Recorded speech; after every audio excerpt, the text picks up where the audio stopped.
Well, looks like I only made it 3 months before breaking my manga reading goal of 50 volumes a month. I just wish my full-time job was reading manga. Hello all of my otaku friends, my name is Prophet and welcome back to my channel for another manga reading log. I read 41 volumes this month, but there was a ton of quality in here. So many amazing new series to go over. Stay tuned.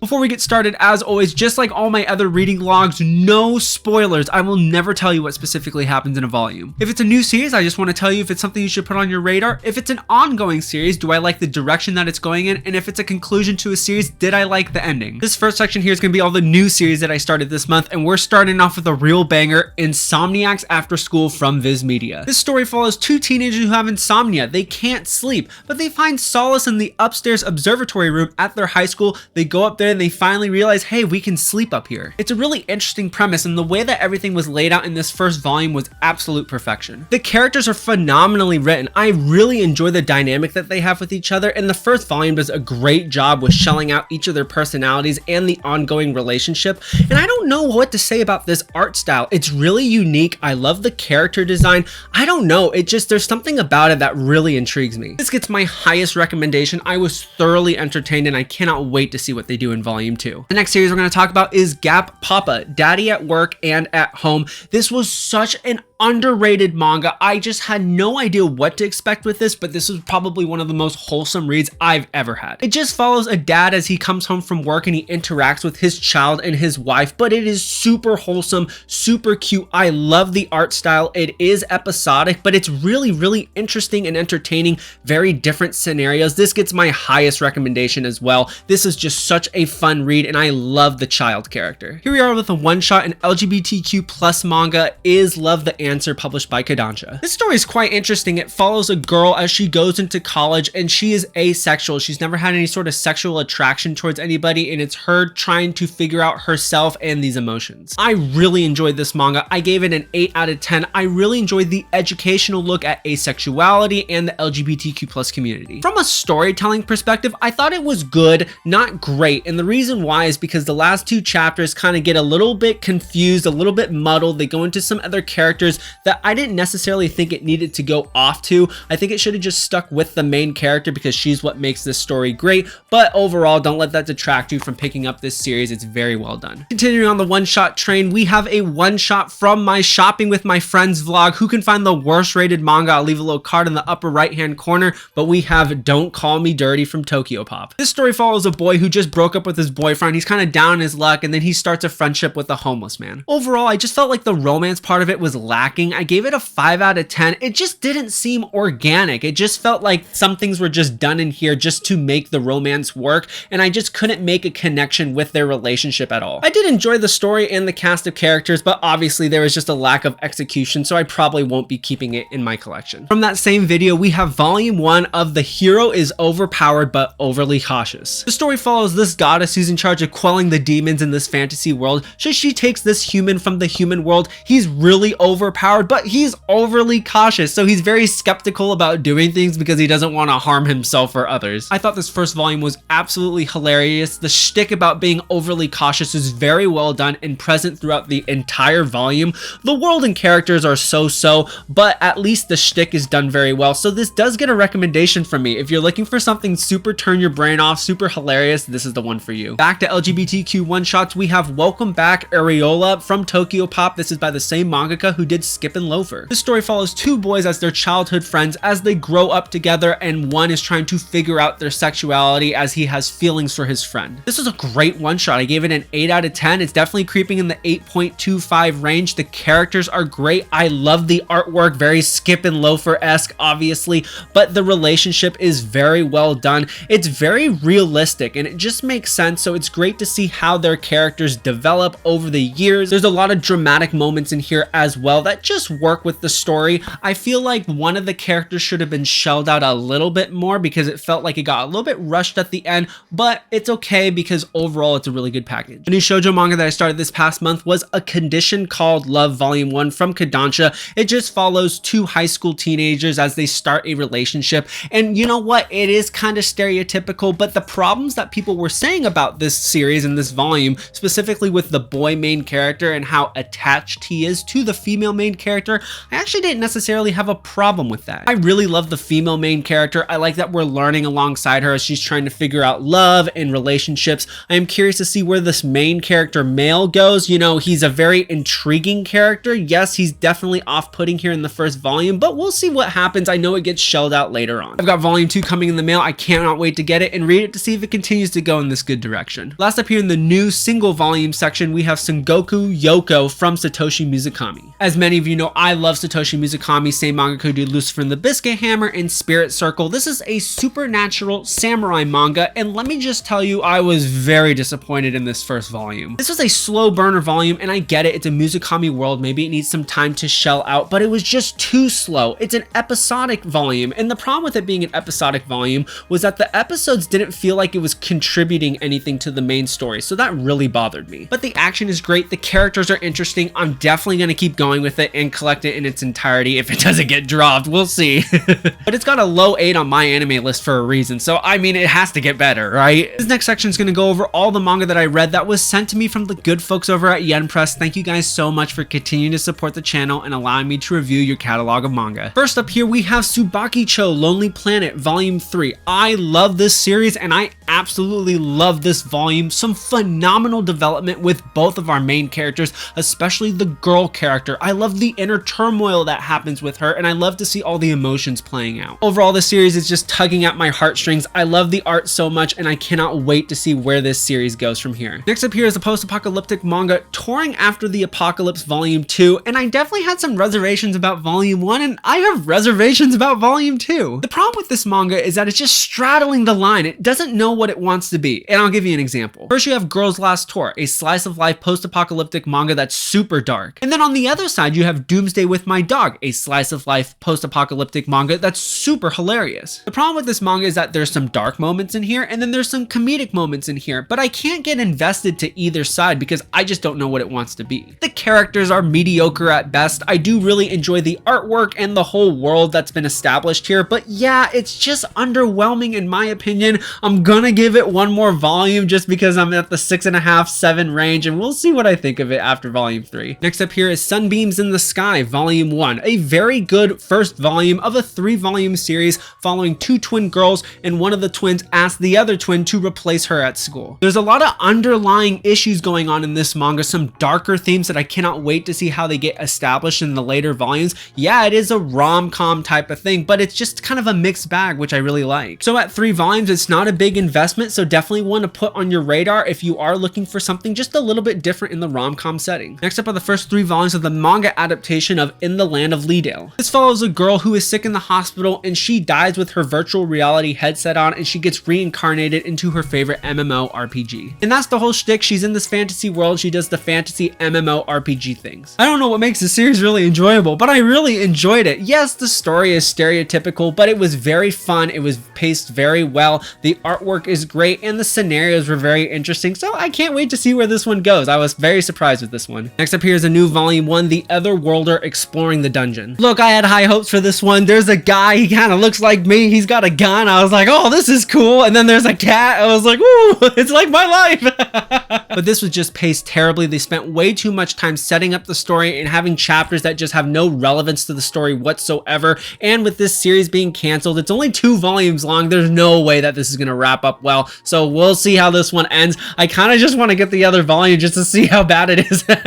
Flipping it on the other side, we have Volume 13 of Laid Back Camp, one of the most wholesome slice of life series in my collection. I absolutely love Laid Back Camp. I love the cast of characters. They're hilarious. I love how educational this manga is with camping. I love the landscapes and feeling like I'm traveling with them. This manga gets my highest recommendation. This volume continued on a fantastic trajectory. We get some new characters and some new scenarios, and they all just worked so well in this manga. Highly, highly recommend. Now here's a manga adaptation that completely surprised me. We have Sugar Apple Fairy Tale, and this follows a girl who wants to be a candy maker master, and she has a fairy guardian that's taking her to the castle for this competition. It's very well done, a very interesting interesting premise, interesting characters, lots of cool lore in this story too, and I think it's paced expertly well. We get a lot of cool different scenarios happening. We have a big cast of characters, but that's okay. I think it'll need some time to shell itself out, but the artwork is fantastic. I really did enjoy this first volume, and I can't wait to see where this goes. Highly recommend. Here we are with a manhwa, What's Wrong with Secretary Kim Volume 1, and this follows a girl who's been a secretary for this kind of arrogant jerk for 9 years, and she decides enough is enough. I want to start my own life, and I'm leaving. But the whole shtick is he's confused. He's like, why does she want to leave? She has a great job, and it's him trying to figure out what's wrong with Secretary Kim. This actually is only going to be 6 volumes long, which is really interesting because I thought that the first volume was paced super slow. I felt like sometimes it was running around in circles, and I just wanted it to keep going. That being said, I really do like the characters. I love the dynamic. I especially love the vibe of the main character female. She's super funny and quick-witted, so I can't wait to see where this one goes. I will definitely be finishing this one to completion. 2 more manga in this section. Next up, we have K-On! Shuffle Volume 1. If you love K-On!, this is exactly like K-On! But with a new cast of characters. Like seriously, that's all I need to tell you. If you don't like K-On!, you're not gonna like this. But if you do enjoy a slice of life 4-koma episodic manga with music in it, this is gonna be the one for you. I thoroughly enjoyed it. I loved the pacing of it, and I thought the flow of the 4-koma was great. I love all the little cameos in here from our original cast, and it was a lot of fun. Last up here is a new series, one I knew nothing about, but that I thoroughly enjoyed, and that is The Witch and the Knight Will Survive. The story follows this knight right here who goes to his village, and everybody has perished due to a curse. He goes into a forest, he finds the witch who supposedly did the curse, but she actually didn't, and then they end up teaming up to find out what's actually going on in this fantasy world. Premise seems very stereotypical, but is definitely accelerated with great pacing and really phenomenal artwork. I do enjoy the different personalities of the characters. There is a large cast of characters here, but they all have a very interesting and important role to play. I can't wait to see how this story is shelled out. I feel like it was really fast in some parts, but it didn't actually give us a lot of lore and background into the story, so that's one thing that I definitely have reservations about with this series. In this next section, we're going to talk about the 2 series that I read larger chunks of. In the first manga is a manga not published in English that I read on scans, and is volumes 5 to 14 of Kono Oto Tomare. Now, I started this last month with volumes 1 to 4, but I held off on talking about it because I just want to talk about a good chunk of it right now. And let me just tell you, this is in my top 10 manga series of all time, and for very good reason. The story follows a cast of very different characters as they come together to be part of the Koto Club, as their #1 goal is to go to nationals and win it all. If I can give an analogy of the series, this is like the music version of Haikyuu. From all the different high school teams out there to the very high intensity situations and musical events, this was just such an interesting read from beginning to where I'm at currently. The development of our characters is so well done. Each main character in this Koto Club has a very important role to play. They all have very interesting and unique personalities, and you will grow to love each and every one of them. Yes, with the music manga, you can't actually hear the music, but with the way that it's drawn, with all the flowing action and the dynamic panels, it is just like you're right there hearing it. And there are professional recordings on YouTube of the music from this manga that is done by professionals, so it's really cool to just go back and see that. I absolutely love this manga. I love everything that it stands for. Objectively, it's a solid 9 to 10 out of 10. It is so well written in every single sense of the word manga, and you have to read this one. And last up in this section, I read volumes 1 to 4 of My Love Story. This is the same mangaka who did High School Debut. I'm currently buddy reading this right now with Laura A. Grace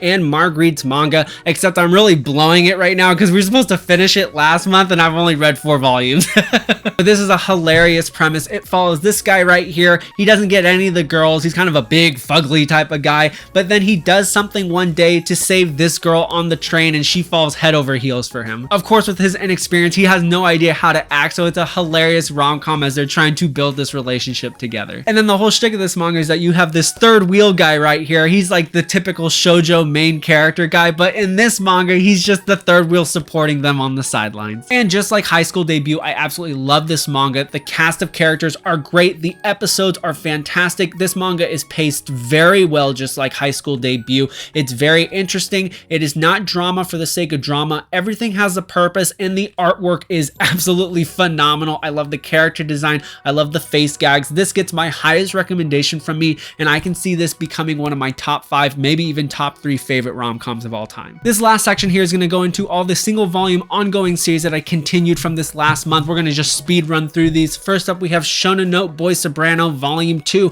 This was a really interesting Volume 2. I didn't like the direction that it was going in. It really focused on one of the side characters that I really do not care about, so it definitely just peeved me off a little bit. Hopefully the third volume gets back to the main thing being the main thing, but otherwise this was just an okay second volume. Next up is a conclusion to a series. We have Volume 4 of Donuts Under a Crescent Moon, an office worker Yuri romance series. It wrapped up very well, very conclusive. I loved how everything just kind of shelled itself out. It was very satisfying and it was super cute. I cannot wait to reread this again. Next up is another conclusion to a series. We have Dead Demons Destruction Volume 12. Look, I was just so disappointed with this ending. It did a huge mic drop on Volume 11. I was like, oh my goodness, I cannot wait to see what happens in Volume 12, how everything wraps up, but it reminds me a lot of Wonder Egg Priority. It didn't actually conclude anything really. It just opened up new cans of worms and it just left me with more questions. You can say that it was an Asano ambiguous ending, but I disagree. I think it was just a poorly written ending and it just left such a bad taste in my mouth. It was going to be a 9 out of 10, going to be in my top 15 manga of all time,